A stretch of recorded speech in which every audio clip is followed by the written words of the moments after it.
Je vous salue dans le beau et précieux nom de notre Seigneur Jésus-Christ. Je me présente rapidement pour ces personnes qui ne me connaissent pas. Je réponds au nom du pasteur Semekona Xavier, de nationalité togolaise, basé en Côte d'Ivoire pour le ministère. Et en ce jour, je veux vous entretenir, ou je voudrais vous entretenir sur un thème que j'ai titré « Comment passer de la bénédiction invisible à la bénédiction visible ». Comment passer de la bénédiction invisible à la bénédiction visible. J'aimerais que tu baisses ta tête, nous allons prier. Éternel Dieu de gloire, Dieu de bonté, je voudrais te bénir pour ce moment que tu disposes, pour bénir la vie de quelqu'un. Je prie, Père, que ce message puisse donner la compréhension à quelqu'un, afin que quelqu'un puisse quitter de la bénédiction invisible à la bénédiction visible. Au nom de Jésus, j'ai prié. Amen. Je disais que je voudrais vous entretenir sur un thème que j'ai titré « Comment passer de la bénédiction invisible à la bénédiction visible ». Parlant de la bénédiction invisible, je voudrais simplement parler de la bénédiction spirituelle. Vous devez savoir que la bénédiction, avant tout, est un esprit. La bénédiction est un état d'esprit. Paul dit, j'aimerais que vous prospériez à tous égards comme prospère l'état de votre âme. Ce qui veut dire que c'est en fonction de comment prospère l'état de votre âme que votre vie va prospérer. La bénédiction, il y a certains qui pensent que c'est les choses matérielles, c'est la voiture, c'est les maisons, en tout cas c'est des biens matériels. Mais laissez-moi vous dire que la bénédiction en fait n'est pas quelque chose de matériel. Certainement oui, le signe de la bénédiction peut être des choses matérielles, des voitures, mais la bénédiction en elle-même n'est pas ces voitures. Parce qu'il y a quelqu'un qui peut avoir ces voitures, il y a quelqu'un qui peut avoir des maisons, il y a quelqu'un qui peut avoir des choses matérielles, des avoirs en banque, mais cette personne n'est pas bénie. Et vous verrez qu'une personne qui a l'esprit de la bénédiction sur sa vie, cette personne va quitter, va commencer une entreprise, va commencer un commerce peut-être avec 500 francs, mais au fur et à mesure qu'il va évoluer, vous verrez que ce commerce passera de 500 000, de 5 millions, de 5 milliards. Mais quelqu'un qui n'a pas l'esprit de bénédiction dans sa vie, vous allez voir que ce sera le mouvement contraire. Cette personne partira de 5 milliards pour se retrouver un jour à 500 francs, à 50 francs et à 0 francs. Donc pour dire que la bénédiction, avant tout, est d'abord spirituelle.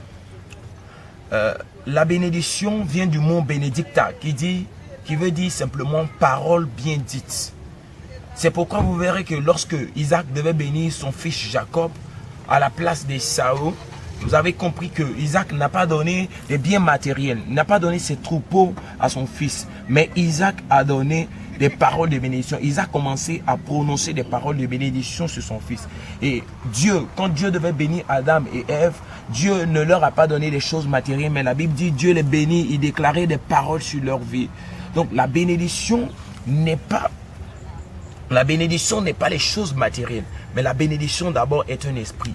Maintenant, lorsque vous avez la bénédiction spirituelle, est-ce qu'il faut s'arrêter au niveau de la bénédiction spirituelle? Est-ce qu'il ne faut pas faire des choses pour rentrer maintenant dans la bénédiction visible? Parce que Dieu dit à Abraham que tu quitteras ton père et ta mère, tu quitteras la maison de ton père et ta mère, et tu te rendras dans un pays que moi je te montrerai et je te bénirai. Vous voyez, en ce temps, Dieu a donné une promesse à Abraham. Et en ce temps, la bénédiction est spirituelle, la bénédiction est encore invisible. Mais avant que votre bénédiction ne soit visible, il faudrait que vous passiez par des étapes. Vous devez d'abord passer par l'étape de l'obéissance. Dieu dit à Abraham, tu sortiras de la maison de ton père et tu iras tel ou tel et je t'indiquerai. Abraham a obéi sans poser des questions. Aujourd'hui, si tu veux être béni, il faudrait que tu obéisses à la parole que Dieu te donne. Il faudrait que tu obéisses à sa parole. Dans le livre de Deutéronome 28, verset 1, il est écrit, Deutéronome 28, verset 1, nous allons le lire.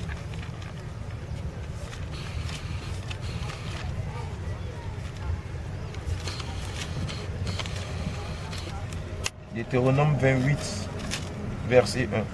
Si tu obéis à la voix de l'Éternel ton Dieu en observant et en mettant en pratique tous ces commandements que je t'ai prescrits aujourd'hui, l'Éternel ton Dieu te donnera la supériorité sur toutes les nations de la terre.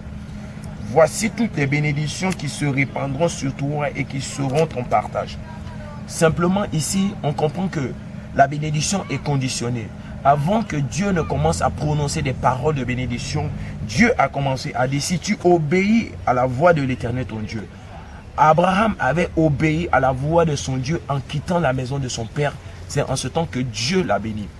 Maintenant, une deuxième condition pour rentrer dans sa bénédiction visible et physique, c'est de travailler. Abraham a entrepris. Lorsque Dieu l'avait béni certainement, mais Abraham était un berger. La Bible nous disait qu'il était un berger. Donc si on t'a dit que tu seras béni, les prophètes t'ont dit que tu seras élevé, que tu vas voyager, on t'a déclaré des paroles de bénédiction, ton papa t'a béni, ta maman t'a béni, certainement, cette bénédiction, elle est encore spirituelle. Maintenant, pour que cette bénédiction devienne physique, il faudrait que tu obéisses. Et après avoir obéi, il faudrait que tu entreprennes quelque chose. Il faudrait que tu fasses quelque chose. Parce que Dieu dit, je bénirai l'œuvre de tes mains. Ceci dit, c'est ce que tu fais que Dieu bénit. Et tant que tu ne fais rien, Dieu ne te bénit pas. Aujourd'hui, il y a des gens qui se contentent de la promesse de la bénédiction, c'est-à-dire qu'ils se contentent de la bénédiction spirituelle et ne veulent rien faire pour rentrer dans la bénédiction visible, dans la bénédiction physique, et ils croisent les bras et ils pensent que le travail est un fruit ou est une conséquence de la malédiction prononcée sur l'humanité. Bien aimé, le travail n'a jamais été une conséquence prononcée, une conséquence de la malédiction prononcée. Mais le travail, Dieu même, la Bible nous dit que Dieu même a travaillé pendant 6 jours. Et quand il plaça l'homme dans le jardin, la Bible dit, il dit, gardez et cultivez ce jardin.